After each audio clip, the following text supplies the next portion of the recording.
Hey everyone, and welcome back to Exposed, Scandalous Files of the Elite. I am your host, Jim Chapman, and it has been a while, but I'm back with another Diddy Saga episode, and a lawsuit has dropped that we're going to cover in detail today because it names some pretty famous people, and I promise you, you're going to want to hear it. You're not going to believe some of the names that we're going to discuss today. Some of these names you're very familiar with, and this lawsuit was brought by a guy by the name of Manzaro Joseph.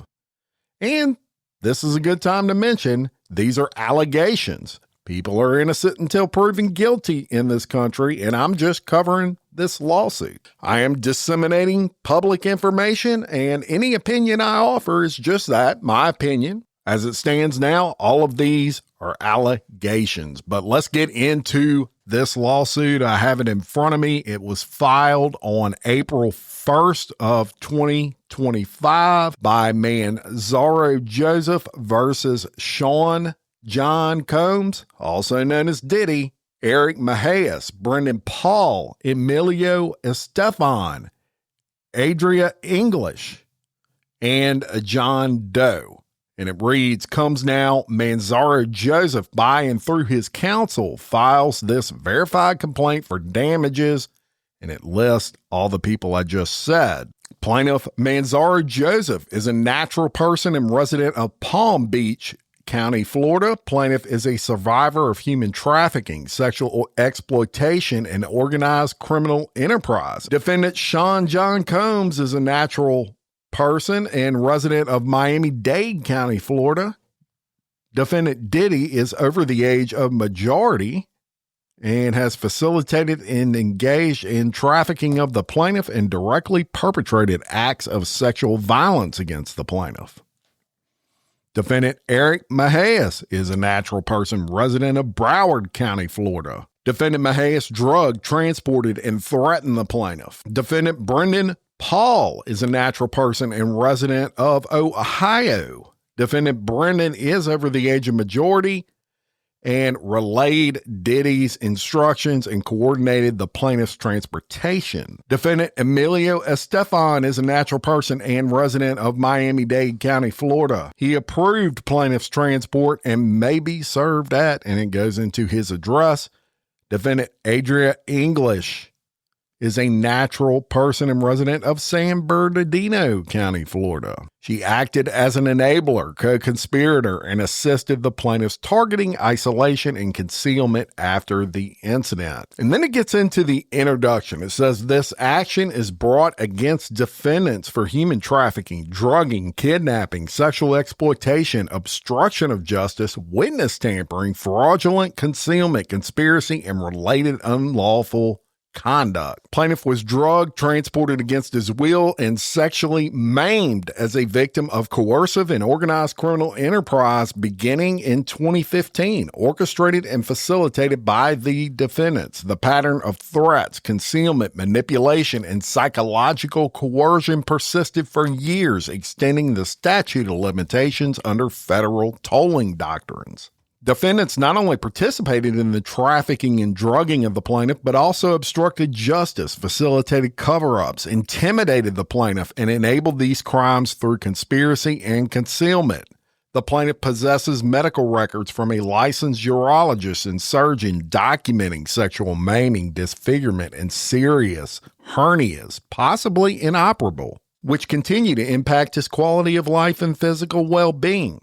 Defendant Brendan relayed Defendant Diddy's instructions and coordinated the plaintiff's transportation. Defendant Adria, who referred to herself as Diddy's sexual assistant, acted as an enabler and co-conspirator, assisting in the plaintiff's targeting, isolation, and concealment after the incident. Defendant Eric, who drugged and transported the plaintiff, later posted threats on Facebook, blaming the plaintiff for Bonnie Rivera's suicide, and issued repeated threats against the plaintiff, including kidnapping threats towards the plaintiff's minor son. Defendant Eric also attempted to manipulate the plaintiff by requesting contact before the plaintiff's memories had fully returned. Surveillance footage captured the defendant, Eric, trespassing on the plaintiff's property while attempting to evade detection. Additional security footage from 2015 shows a hitman known as Sigfredo Garcia, associate with defendant Eric, who is now serving a life sentence in an unrelated murder-for-hire case, in the plaintiff's alleyway. A police report was filed corroborating his encounter. These acts of intimidation, surveillance, and fraud were continued for years and were designed to suppress the plaintiff's memory and delay or prevent legal recourse. High-profile individuals such as Jacob Arabo, Jay-Z, Gloria Estefan, LeBron James, and Beyonce Knowles Carter are identified as witnesses due to their presence or knowledge of the events surrounding the, quote, freak-off orchestrated by defendant Diddy. And I know some eyebrows just raised when I said those names. So let's get into the facts as it's alleged by the person that filed this lawsuit. On or about early April of 2015 at approximately 5:30 p.m., the plaintiff arrived at his residence located at 424 Valley Forge Road in West Palm Beach, Florida. As plaintiff unlocked his door and turned the handle, he felt a greasy substance resembling Vaseline on his hand. The plaintiff attempted to wash his hands but lost consciousness before he could do so. Sound familiar? When the plaintiff regained consciousness, he was in the back seat of a moving vehicle driven by defendant Eric, with Bonnie Rivera in the passenger seat. The plaintiff inquired about his location, expressing confusion and insisting that he was supposed to be at home. Then, before losing consciousness again, the plaintiff overheard Bonnie Rivera telling defendant Eric that he was regaining consciousness, asking, "He's waking up, cuz. What should I do? Do you want me to knock him out?" To which defendant Eric responded, "No, don't touch him. Don't worry. Just give it a minute. He'll fall back asleep again. I gave him a lot of that scopolamine," I believe is how that's pronounced. Plaintiff regained consciousness at defendant Eric's residence in Deerfield Beach, Florida, where he was being forcibly held. While there, he witnessed a man named Omar Bravo delivering 2 kilos of narcotics, cocaine, and methamphetamine, which defendant Eric accepted. The plaintiff saw the defendant Brendan appearing nervous, sitting nearby with a motorcycle helmet in his lap. After the transaction, the drugs were placed in defendant Brendan's backpack. Before leaving, defendant Brendan stated that defendant Diddy wanted the plaintiff to be brought to a freak-off event, making plaintiff realize he was being transported against his will. Upon arriving at a security booth in Miami, Florida, all occupants of the vehicle were required to present identification. The plaintiff was forcefully roused from his drug-induced stupor for a positive identification. Defendant Eric informed security that they were attending an event at the Estefan mansion, mentioned it was Christian's birthday party that night. The security logs at the entrance of Star Island would reflect that entry. The plaintiff was dragged through the back entrance of the Estefan mansion at approximately 12:30 a.m. Once inside, Gloria Estefan panicked upon seeing the plaintiff's deteriorating state, demanding, "Call an ambulance." However, defendant Emilio quickly silenced her and ushered her away into the crowd. At that moment, the plaintiff briefly saw LeBron James, who was wearing a white bath towel, brown shower shoes, and carrying a shaving bag. He was walking through the hallway.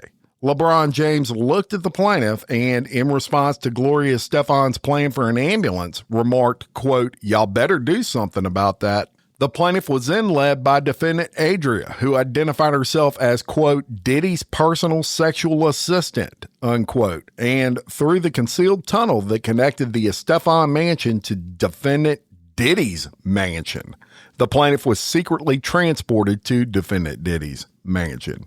Who knew there was a concealed tunnel? Upon regaining partial consciousness, the plaintiff found himself inside a large party area. Upon information and belief that it was Diddy's son's birthday party, Jay-Z and Beyonce Knowles Carter were seated in the room, and upon seeing the plaintiff, Beyonce asked, "What's this? What's this all about? Why is this half-naked white man with a cock mask standing here in front of me?" Defendant Eric, I'm sorry, y'all.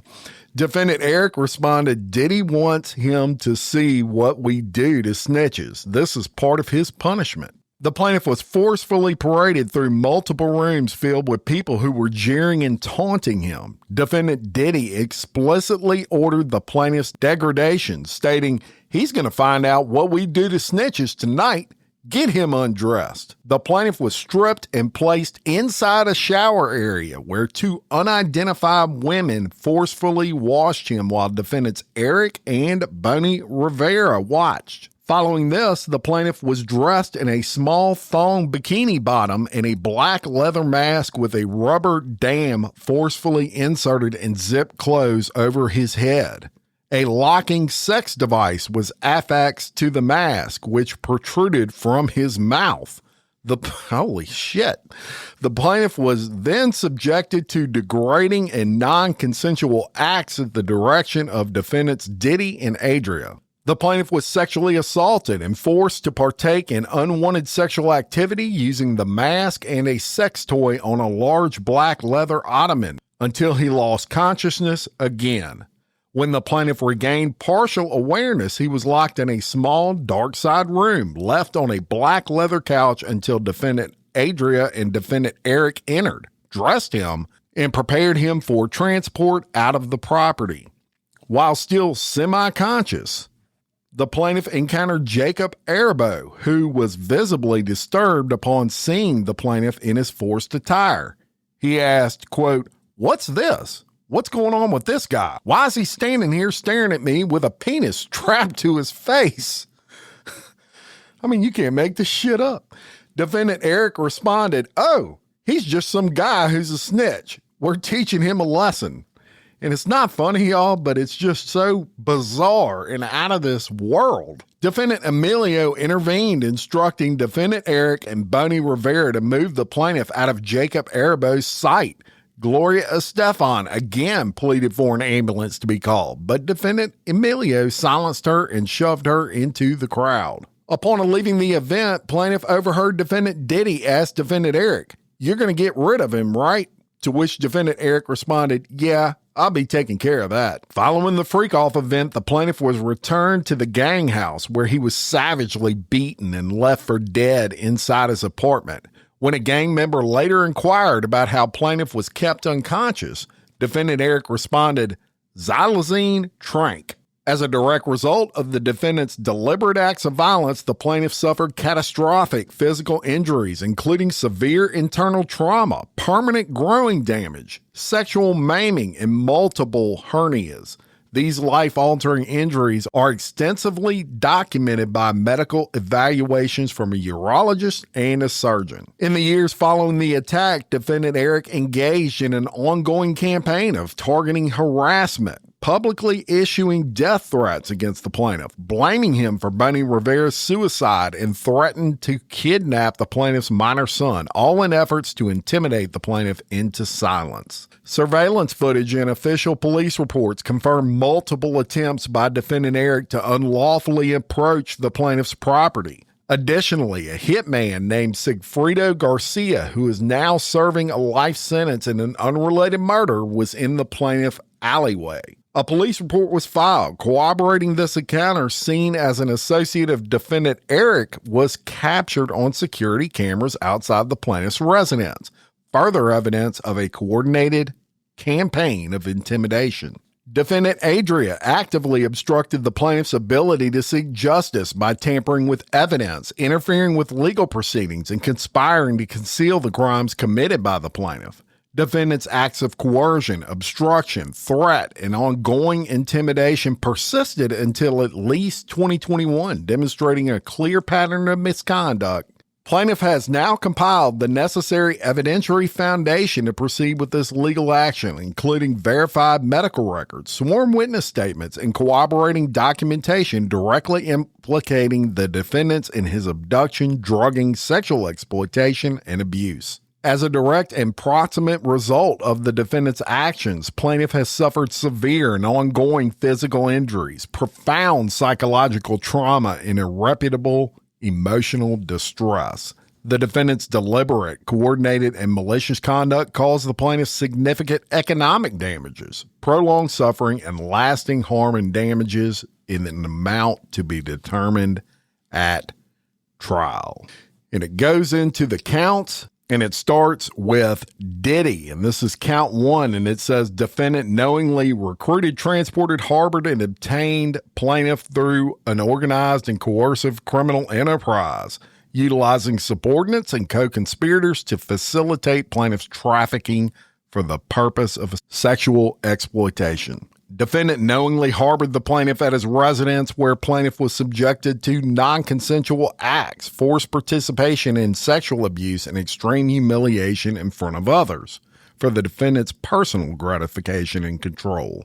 Defendant directed and orchestrated the plaintiff's abduction by his associates, including Defendant Eric and Defendant Brendan, who drugged and transported the plaintiff against his will. Defendant utilized force, fraud, and coercion to enslave the plaintiff within his trafficking enterprise. The defendant facilitated drugging and confinement of the plaintiff to render him unable to resist or escape. The plaintiff was involuntarily intoxicated with drugs commonly used by traffickers to incapacitate victims. The plaintiff was forcefully stripped, physically handled, and paraded before an audience as an object of degradation at the defendant's direction. The plaintiff was further subjected to forced participation in non-consensual sexual acts, including the use of physical restraints and sexual devices causing severe pain and psychological trauma. Defendant Diddy explicitly ordered his subordinates to ensure the plaintiff continued subrogation, stating he's going to find out what we do to snitches tonight, get him undressed. Then it goes into Eric Mahias in his counts, and it says the plaintiff realleges that the defendant personally facilitated the plaintiff's forced intoxication, and it goes into the drugs he gave him. The defendant played a critical role in his trafficking. The defendant knowingly harbored the plaintiff at a private residence. He directed, employed force, fraud, and coercion to facilitate the plaintiff's trafficking. The defendant participated in physical restraint of the plaintiff and forcefully removed the plaintiff's clothing. The defendant ensured the execution of defendant Diddy's commands. And it goes on with things I've already told you. Then it gets into defendant Paul in count 3, and it says the defendant personally participated in luring the plaintiff into the environment. He harbored the plaintiff at a private residence, physically restrained the plaintiff, participated in humiliating the plaintiff, participated in intimidation and psychological manipulation, knowingly trafficked the plaintiff, and personally assisted in forcing the plaintiff into non-consensual sexual acts, as well as some other things I've already covered. Count 4 is against Emilio Estefan. Says defendant knowingly allowed, facilitated, and provided locations for the trafficking, was a key enabler in the plaintiff's trafficking, was an active participant in luring vulnerable victims, including the plaintiff, into environments where they would be drugged, utilized his status, power, and industry access to protect the network, personally witnessed the plaintiff's victimization at events where trafficked individuals were forced into sexual servitude, yet he took deliberate action to support and expand the operation rather than to intervene and assist the victims. So they're charging him with a lot of enabling of all of this, which is no surprise. And I say charging him, this is, keep in mind, a civil case, not a criminal case. So these are charges the plaintiff is alleging. Adria English is count 5, says that she was a key recruiter and enforcer responsible for luring the plaintiff into environment, manipulated the plaintiff, another charge, engaged in tactics of psychological and physical abuse, played a pivotal role in facilitating and overseeing the sexual servitude, and conglomerate of other things that I've already covered. Is count 6, says willfully, unlawfully seized, confined, abducted, and kidnapped the plaintiff, knowingly restrained the plaintiff against his will, transported the plaintiff to the site in which all this occurred, conspired with 2 or more individuals to execute that kidnapping, caused irreparable psychological harm and loss of memory, as well as some other things I've already covered. And then count 7 is Diddy again, but this is in relation to witness tampering. And it says the defendant individually and in concert with others engaged in a deliberate campaign of intimidation, threats, and coercion aimed at preventing the plaintiff from testifying truthfully and providing evidence against him in concealment to suppress the plaintiff's ability to testify or report crimes. The defendant referred to the plaintiff as a snitch and warned the plaintiff of severe consequences should the plaintiff cooperate. And I've covered several of these other things that is discussed with this count. Count 8 against Eric Macias, also witness tampering. I won't go into that. I just covered it with Diddy. Although it does mention in that he used social media and professional connections to blackball and isolate the plaintiff. Then it gets into Brendan Paul, again, witness tampering. Count 10 against Emilio Estefan, also witness tampering and obstruction. And it goes into examples of that. Count 11 against Adria English, also witness tampering, etc. Count 12 is a cause of action against all the defendants, and it goes through just a collective accusation pointed at all of them. Count 13, intentional infliction of mental distress against all defendants. Count 14, punitive damages against all the defendants. Now, wouldn't you know, as soon as I sit down to record these Diddy updates, something else comes out. And that occurred about 30 minutes before I sat down to record this update. So I'm just going to read you this article and we'll learn about this together. It says Sean Diddy Combs faces 5 counts in new sex trafficking indictment. Sean Diddy Combs has been hit with a new indictment that added 2 new charges in the sex trafficking case against him. And this is important. This is the criminal case, not these civil cases. Combs, 55, had been previously hit with 1 count of racketeering, conspiracy, sex trafficking, and transportation. The new indictment, made public Friday morning in Manhattan's federal court, added 1 more count each of sex trafficking and transportation. Prosecutors claim the Bad Boy Records founder carried out years long of drugging women and forcing them to have sex with male prostitutes for his own sexual gratification. And you know about the freak-offs and all that. It kind of alludes to that. But apparently some new counts have been added. And why is that important? As I've told you from the beginning, the federal criminal lawsuit is a big deal. The federal government wins about 98% of those criminal cases. They don't even bring those criminal cases unless they're just about 100% positive they can beat that case. And now that they're adding things, it means they've got even more evidence, in my opinion. Now, some other things have taken place that I'm going to catch you up on quickly in the civil lawsuit side of things. And this one was a shocker. Houston attorney Tony Busby withdrew from Diddy lawsuit in New York. And of course, Busby brought massive cases against Diddy. He is withdrawn, but not for the reasons you may think. I'm going to read you this. Houston lawyer Tony Busby has withdrawn as an attorney in an ongoing lawsuit against Sean Combs because he's not admitted to practice in the federal jurisdiction where the case was filed. On Monday, Busby filed a notice of motion to withdraw from the lawsuit until he is able to practice in the Southern District of New York. Busby's motion to withdraw comes after U.S. District Judge Ronnie Abrams ordered Busby last week to explain why he had not brought up his ineligibility. It has been this court's attention that Anthony Busby has not been admitted to practice in the Southern District of New York, the judge wrote. Mr. Busby shall file a letter explaining why he failed to notify the court about this issue earlier. In a statement, Busby said his colleagues would take over the case in the interim. He said he is licensed to practice in New York state courts, but not in New York's federal courts. Quote, most of the cases we have filed are in state court, he wrote. Until that administrative issue is sorted out, my colleagues who are formally admitted into the Southern District will continue to push those cases while I continue to march forward in New York state cases. We will all be filing cases in Nevada and California very soon. Busby did not say whether the additional cases will be filed in state or federal courts in Nevada or California, or if he was admitted to practice in those jurisdictions. Busby originally filed a federal lawsuit in New York in October of 2024 on behalf of a John Doe who claims he was sexually assaulted by Combs.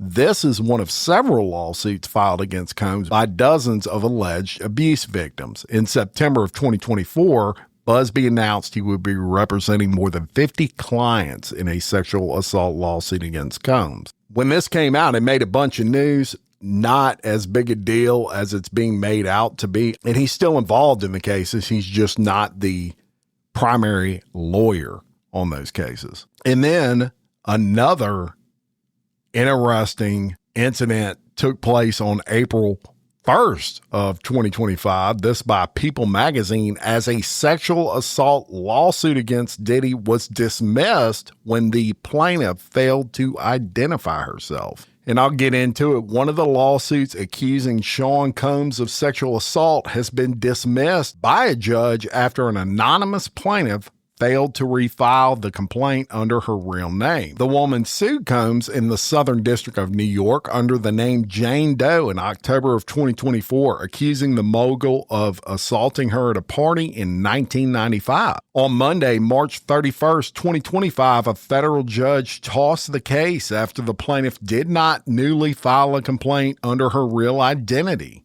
Quote, on March 6, 2025, the court denied the plaintiff's motion to proceed anonymously and ordered her to file a complaint by her real name by March 20th of 2025, or the case would be dismissed. That from U.S. District Judge Louis Lyman.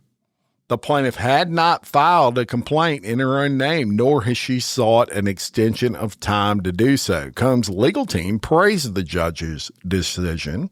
For months, we have seen this case filed by individuals hiding behind anonymity, pushed forward by attorneys more focused on media headlines than legal merit. The other claims, like the one dismissed today, also will not hold up in a court of law. The woman had been represented by Tony Busby, a high-profile Houston attorney who previously announced he was representing hundreds of people accusing Combs of sexual misconduct.